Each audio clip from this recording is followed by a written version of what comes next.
Hello everyone, it's Dr. Chuck back again.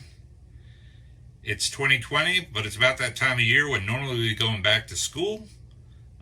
This is obviously an odd year. I'm not sure who all's going back to school, if anybody, but I thought I'd do a quick video here with the ABCs of refrigerants in the spirit of back to school. And when I talk ABCs here, I'm talking about azeotropes, blends, and pure components. So what's the difference between these different categories? What do they mean? I'll give you a brief explanation and we'll go from there. So I'm going to go in reverse order. We'll start with pure components. And these are things you're all probably familiar with. Things like HCFC 22, which is chlorodifluoromethane. That is a unique molecule, a unique compound. It has very specific and unique properties like boiling point, like density, like heat capacity. HFO 1234YF, again, another pure component. HFC 134A, another pure component. Again, specific properties, a unique and specific pressure temperature curve, pressure temperature chart for that particular fluid. B is for blends. So when we take these pure components and start mixing them together and forming mixtures or blends, those get R-400 series designations according to the ASHRAE nomenclature. If you're not totally familiar with that, I did do a video earlier on that. You can check that out. But the 400 series refrigerants are mixtures, and they have a defined components and defined composition. And with that, some of the properties are just straight weighted averages of the components, things like density, even GWP.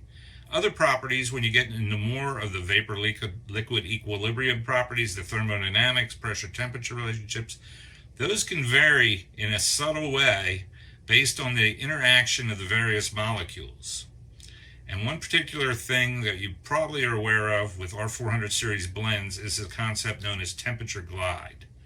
So rather than having a one unique boiling point like R22, where from the first bubble of vapor evaporating from that until the entire amount of liquid is evaporated, it will stay at a constant temperature as long as the pressure remains the same.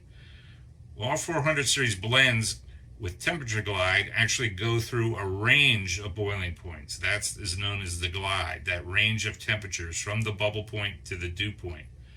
The glide can be fairly low, almost negligible for things like 410A, a couple degrees Fahrenheit at most, up to more typical 4, 6, 8 degrees of temperature glide for things like 407C that you're probably familiar with. The practical implications of glide are a couple. One, the vapor and liquid in a cylinder is going to have slightly different compositions. So per all our charging guidelines and instructions in the industry for the last 20, 30 years, you always want to remove liquid from a cylinder when you're charging a system.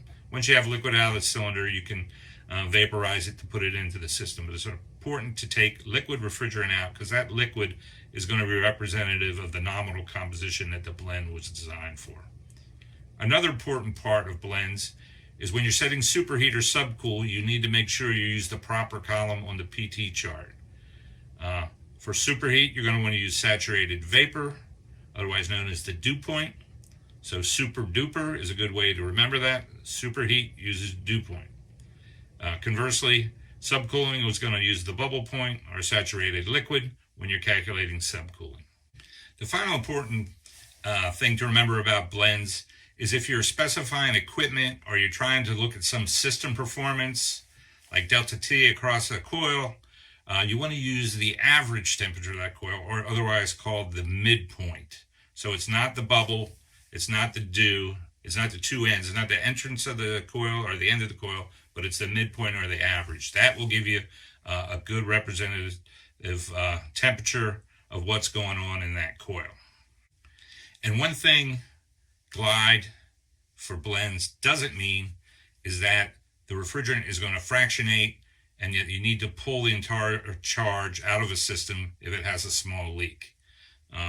This was a big concern early on when blends were first being introduced to the industry, but we've learned our way around, and for practical purposes, Systems do not fractionate to any significant extent when it's leaking out charge, even if it's a blend. So our advice is to go ahead and top off those R400 series blends with virgin refrigerant, taking liquid out of the cylinder, and the performance should be just fine. So moving on to the third grouping that I mentioned in the ABCs, azeotropes. So azeotropes are blends, but they're a special class of blends. They have some special, unique, and very useful properties. And when you see a blend, the R designation is 500 series. So things like 502, which has been around a long time, or something very new like 513A, which is an HFO azeotrope, replacement for 134A. Those blends that are azeotropes actually act like a pure component. That is, they have very, very similar liquid and vapor compositions. They don't fractionate to any significant extent, which is why they're very popular in bigger built-up systems, particularly those with flooded evaporators, because you don't get any varying compositions in different parts of the system. So they're very unique. The azeotrope point is defined at a very specific composition, a very specific pressure and temperature. But usually with an azeotropic refrigerant product, they are pretty robust. Just about anywhere you use it in terms of pressure, temperature, application, that is going to hold up and behave like a single pure component, even though it is a combination or a mixture. So I hope some of these ABCs, basics of refrigeration, were helpful. If you have any other topics you'd like me to cover, certainly give me a shout. I'll put my contact information in the comments below, and I look forward to hearing from you. Thanks again. Talk to you soon.